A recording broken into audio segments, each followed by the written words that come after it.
আসসালামু আলাইকুম স্যার। ওয়ালাইকুম আসসালাম। আমার নাম হলো এস.কে. রন্দর্নে, deputy engineer, government of Maharashtra, water supply department. আমি একজন অমুসলিম, নন মুসলিম। আমার প্রশ্নটা হলো যে আমাদের এই পৃথিবীতে কেন এত ধর্ম সৃষ্টি হয়েছে? আমাদের চারপাশে এত বেশি ধর্ম কেন? এখানে একটা সেন্টেন্স লেখা আছে পিস টিভি লোগোর নিচে, যে পিস টিভি মানবতার সমাধান। এখানে আমার মতামত হলো এই যে শান্তির জন্য জ্ঞান আর বিজ্ঞতার প্রয়োজন। ধন্যবাদ। ভাই একটা প্রশ্ন করলেন যে পৃথিবীতে এত ধর্ম কেন, এটা প্রথম প্রশ্ন। আর তারপর একটা মন্তব্য করলেন যে শান্তি মানবতার সমাধান, এটা পিস টিভির স্লোগান। শান্তির জন্য প্রয়োজন জ্ঞান আর বিজ্ঞতা। আমি আপনার সঙ্গে একমত। আপনার প্রশ্নের প্রথম অংশটা নিয়ে যদি বলি যে পৃথিবীতে কেন এত বেশি ধর্ম, আমাদের বুঝতে হবে যে সর্বশক্তিমান ঈশ্বর আমাদের স্রষ্টা আল্লাহ সুবহানাহু ওয়া তাআলা পাঠিয়েছেন মাত্র একটা ধর্ম।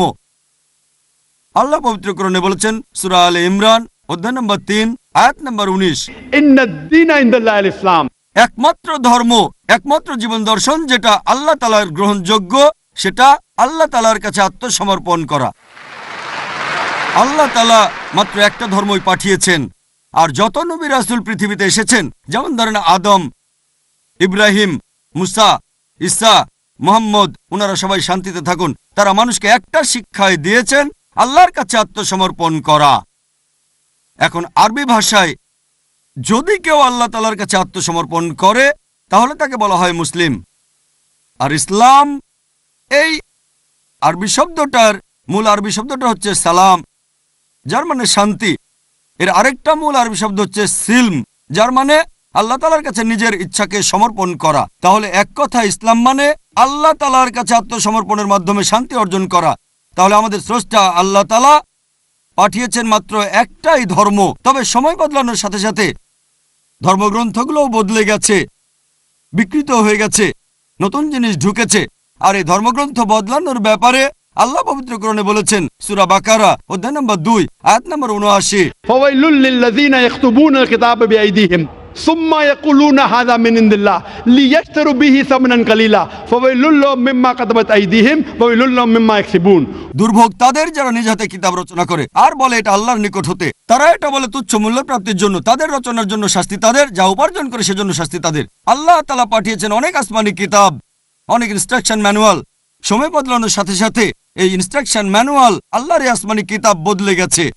যখন কোনো কিতাব বিকৃত হয়ে গেছে, আল্লাহ নতুন রাসূল পাঠিয়েছেন আর নতুন কিতাব। এইভাবে অনেক দিন চলেছে। তারপর আল্লাহ পাঠালেন সর্বশেষ ও চূড়ান্ত নবী মুহাম্মদ সাল্লাল্লাহু আলাইহি সাল্লামকে, আর সর্বশেষ ও চূড়ান্ত আসমানি কিতাব কোরআন নাজিল করলেন। এর আগে যেসব নবী রাসূল এসেছিলেন, আমাদের প্রিয় নবী মুহাম্মদ সাল্লাল্লাহু আলাইহি সাল্লাম বলেছেন যে আল্লাহ তাআলা এই পৃথিবীতে 1,24,000 নবী রাসূল পাঠিয়েছেন। পবিত্র কোরআনে মাত্র 25 জনের নাম বলা হয়েছে, অন্যদের নাম আমরা জানি না।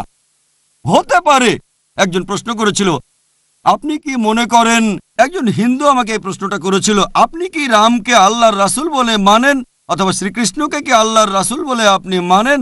আমি বলবো, যেহেতু নামটা কোরআন হাদিসে উল্লেখ করা নেই, আমি জানি না। হতে পারে রাসূল, অথবা নাও হতে পারে, নিশ্চিত করে বলতে পারছি না। তবে এ কথাটা মানতে হবে, যেসব নবী রাসূল এসেছেন নবী মুহাম্মদ সাল্লাল্লাহু আলাইহি ওয়াসাল্লামের আগে, তারা ছিলেন সেই সময় আর সেখানকার মানুষের জন্য। তাহলে রাম যদি আল্লাহ রাসূল হয়েও থাকেন, যদি কৃষ্ণ আল্লাহ রাসূল হয়েও থাকেন, তারা এসেছিলেন সেখানকার মানুষ আর সেই সময়ের জন্য। বর্তমানে পৃথিবীর সব মানুষ, তারা থাকতে পারে ভারতে অথবা আমেরিকায় বা সৌদি আরবে বা কানাডায় বা ইংল্যান্ডে, পৃথিবীর যে কোনো জায়গায় তারা মানবে সর্বশেষ ও চূড়ান্ত নবী মুহাম্মদ সাল্লাল্লাহু আলাইহি সাল্লামকে এবং সর্বশেষ ও চূড়ান্ত আসমানি কিতাব পবিত্র কোরআন।